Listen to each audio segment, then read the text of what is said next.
చేసే విమర్శల్ని నేను పట్టించుకోవాల్సిన పని లేదని కూడా నేను అంటున్నా. ఓకే నారాయణ రెడ్డి గారు, మళ్ళీ వస్తా మీ దగ్గరికి వస్తా.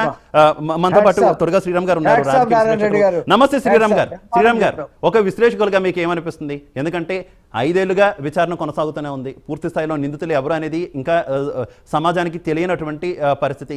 రాజకీయ విమర్శలు మాత్రం జరుగుతున్నాయి, ఒకరి మీద ఒకరు ఆరోపణలు కంటిన్యూ అవుతున్నాయి. అసలు ఏం జరుగుతుంది అనుకోవాలి ఈ కేసులో?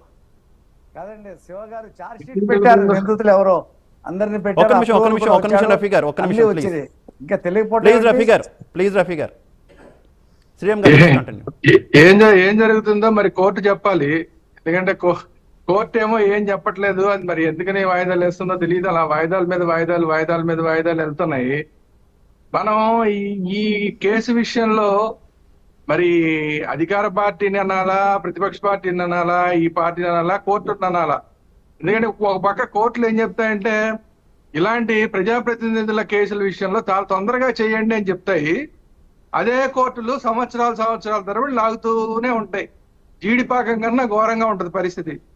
మరి అట్లాంటి పరిస్థితుల్లో ఇలాంటివి ఇప్పుడు రకరకాల కోణాలు అంటున్నారు కదా, రోజు గడుస్తున్న కొద్దీ వాదన మరి మారిపోతుంది. ఒక్కొక్క రోజు ఒక్కొక్క వాదన తీసుకొస్తున్నారు. వల్ల ఇలాంటివన్నీ ఎప్పటికి తేలుతాయి అనేది ఎవరని చెప్పలేము. ఓవరాల్ గా మనం అర్థం చేసుకోవాల్సింది ఏంటంటే, అందరికీ తెలుసు కడపలో ఉన్న ప్రతి ఒక్కళ్ళకి, పులివెందుల్లో ఉన్న ప్రతి ఒక్కళ్ళకి అక్కడ ఏం జరిగింది అనేది తెలుసు అనేది అందరూ చెప్తున్నమాట. ఈ వీళ్ళు వాళ్ళు అనేది కాదు, అందరూ చెప్తున్నమాట. ఈ మధ్య జగన్మోహన్ రెడ్డి గారు కూడా చెప్పారు, ఇది ఏం జరిగింది అనేది అందరికీ తెలుసు, దేవుడికి కూడా తెలుసు అని చెప్పారు. సో ఆయన వాదనే మనం తీసుకుంటే అందరికీ తెలుసు ఎవరు చేశారు అనేది అందరికీ తెలుసు. సో అందువల్ల ఇవాళ సునీతమ్మ ఏం మాట్లాడింది, అంతకు ముందు సునీతమ్మ ఏం మాట్లాడింది అనేది పెద్ద ఇష్యూ కాదు.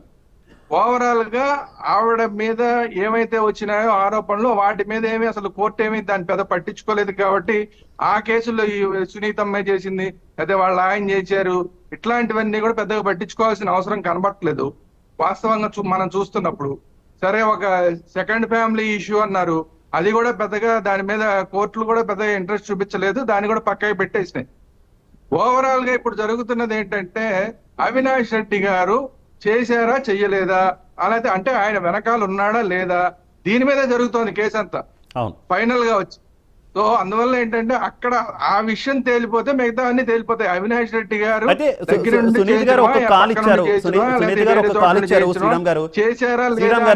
ప్రజలకు ఒక పిలుపునిచ్చారు, సునీత గారు కావచ్చు, షర్మిల గారు కావచ్చు, ఒక పిలుపునిచ్చారు. ప్రస్తుతం ఉన్నటువంటి వైసీపీ ప్రభుత్వం యొక్క లేదంటే వైసీపీ పార్టీ పునాదులంతా కూడా రక్తంతో తడుచున్నాయి కాబట్టి ఈ పార్టీని ఓడించాలి ఎట్లయినా సరే అంటూ పిలుపునిచ్చారు. అంటే ఏమనుకోవాలి అంటే, కోర్టులో తేలలేదు కాబట్టి ప్రజా కోర్టులో తేల్చుకుందాం అని అనుకుంటున్నారు అనుకోవాలా, లేదంటే వీళ్ళ స్వార్థం ఏమైనా వెనకాల ఉందనుకోవాలి? ఒక విశ్లేషకులుగా మీరేమంటారు? ఎప్పుడైనా ఖచ్చితంగా అది ప్రజా కోర్టులోనే తేలుతుంది. ప్రజా కోర్టు అంటే ప్రజా కోర్టులో తేలేదు, వాస్తవాలు తేలుతాయా అనేది తెలియదు. ప్రజా కోర్టులో ఇంతకుముందు వాస్తవాలు తేలినాయా? ఇప్పుడు చంద్రబాబు నాయుడు గారే చేయించారు, నారాసుర రక్త చరిత్ర అన్నారు. ప్రజా కోర్టులో ఏమేమి తెలియంది? అప్పుడు ఆ పార్టీ ఓడిపోయింది. అంటే చంద్రబాబు నాయుడు గారు చేశారని అనుకోవాలా మనం? నారాసుర రక్త చరిత్ర వాస్తవం అనుకోవాలా? అందువల్ల ప్రజా కోర్టులో అన్ని సందర్భాల్లోనూ అన్ని జరగవు. ఎందుకంటే ఒక్కో సందర్భంలో కొన్ని మభ్యపెట్టిన కేసులు ఉంటాయి, కొన్ని సందర్భాల్లో వాస్తవాలు ఉంటాయి. సో అందువల్ల ప్రజా కోర్టులో వాస్తవాలు బయటికి రావు, ఒరిజినల్ కోర్టులోనే వాస్తవాలు బయటకు వస్తాయి. సరే, అయితే ఇప్పుడు ఓవరాల్ గా ఏంటంటే, ఇప్పుడు మనం మాట్లాడుకుంటున్నాం సునీతమ్మ చెప్తున్న మాటల్ని ప్రజలు విశ్వసిస్తారా లేదా, ఇది ఇంపార్టెంట్. సో అయితే నాకు తెలిసి నేను చూస్తున్నది ఏంటంటే, పాపం ఆవిడ కూతురు కాబట్టి ఆవిడ ఆవేదన అంతా వ్యక్తం చేస్తుంది. కానీ ఆవిడ విషయంలో 2 ప్రాబ్లమ్స్ ఉన్నాయి. ఒకటి ఏంటంటే, ఆవిడకి భాష సరిగా అంత కరెక్ట్ గా తెలుగు రావట్లేదు. సో నా ఉద్దేశంలో ఆవిడ చెప్తున్నది మీలాంటి వాళ్ళకి, నాలాంటి వాళ్ళకి, టీవీలో మాట్లాడే వాళ్ళకి రీచ్ అవుతుంది తప్ప లో క్లాస్ వాళ్ళకి ఇంకా రీచ్ కావట్లేదు. ఆవిడ ఏం మాట్లాడుతుంది అనేది రీచ్ కావట్లేదు. ఎందుకంటే ఆవిడ భాష ఒకటి పెద్ద సమస్య. రెండో అంశం ఏంటంటే, మీడియా కూడా ఆవిడకి పెద్దగా ఇంపార్టెన్స్ ఇవ్వట్ల. చంద్రబాబు నాయుడు గారికి, పవన్ కళ్యాణ్ గారికి, ఇట్లా ఈ రాజకీయ నాయకులకి ఇస్తున్న ఇంపార్టెన్స్ ని ఆవిడకి పెద్దగా మీడియా ఇవ్వట్ల. ఇది ఆవిడకి ఇంకో డిసడ్వాంటేజ్. సో మీడియా గనక ఆవిడని సరిగ్గా గనక ఫోకస్ చేస్తే ఆవిడ ఏం చెప్తోంది అనేది జనం దగ్గరికి వెళ్ళే అవకాశం ఉంది. జనం దగ్గరికి వెళ్ళిన తర్వాత వాళ్ళు డిసైడ్ అవుతారు ఏం జరిగింది అనేది. వాళ్ళు నమ్ముతారా నమ్మరా అదంతా వేరే అంశం. యా కనీసం ఆవిడ చెప్తున్న మాటలు వెళ్ళట్లేదు ప్రజల దాకా, కింది స్థాయి వాళ్ళ దగ్గర దాకా వెళ్ళట్లా. ఈవెన్ షర్మిల గారు చెప్తున్న మాటలు వెళ్తున్నంతగా కూడా సునీతమ్మ చెప్తున్న మాటలు వెళ్ళట్లా. ఏదో నన్ను జగన్మోహన్ రెడ్డి గారు నన్ను ఏదో గోడకేసి కొట్టారు, ఇట్లాంటివన్నీ వచ్చినాయని అన్నారు.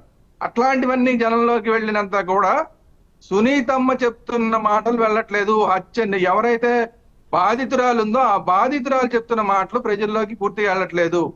ఇది వెళ్ళట్లేదు అంటారా, వెళ్ళకుండా చేస్తున్నారంటారా? వాస్తవాలు ఏంటనే వెళ్ళట్లేదు అంటారా, వెళ్ళకుండా చేస్తున్నారంటారా? గతంలో ఆవిడ మాట్లాడిన మాటలు పెద్దగా ఇష్యూ కాదు. ఎందుకంటే ఇందాక మన మిత్రుడు చెప్పినట్టు ఇప్పుడు కనుక చంద్రబాబు నాయుడు గారి చేతిలో ఆవిడ ఉండుంటే అప్పుడు ఎవరి చేతుల్లో ఉంది, అప్పుడు ఎవరి చేతిలో ఉందని మనం అనుకోవాలి. అందువల్ల ఈవిడ వాళ్ళ చేతుల్లోనూ ఉంది వీళ్ళ చేతుల్లోనూ ఉంది అంటాం అనేది కరెక్ట్ కాదు.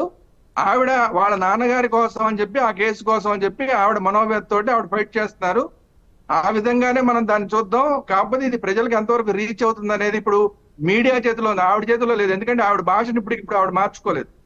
బట్ ఒక్క మీడియా మాత్రమే ఆవిడ బాధని ప్రజల దగ్గరికి తీసుకెళ్ళగలదు. అది మీడియా చేస్తుందా లేదా, ఈ మీడియా అని కాదు, ఏ మీడియా అన్నా తీసుకెళ్ళాలి. ఎందుకంటే ఒక బాధితురాలు మాట్లాడుతున్న మాటలు, ఇది ఒక మీడియా ఏదో బ్లూ మీడియానా ఎల్లో మీడియా ఇట్లాంటి మీడియాలన్నీ మనం మాట్లాడుకున్నవి అవన్నీ అనవసరం. కానీ ఒక బాధితురాలు మాట్లాడుతున్న మాటని ప్రతి మీడియా కూడా ప్రజల దగ్గర తీసుకెళ్లాల్సిన అవసరం ఉంది. మీడియా గనక సరిగ్గా ప్రజల దగ్గర తీసుకెళ్తే దాని మీద సరైన నిర్ణయాన్ని ప్రజలు తీసుకుంటారు. ఓకే ఓకే ఓకే శ్రీరామ్ గారు. రఫీ గారు చెప్పండి.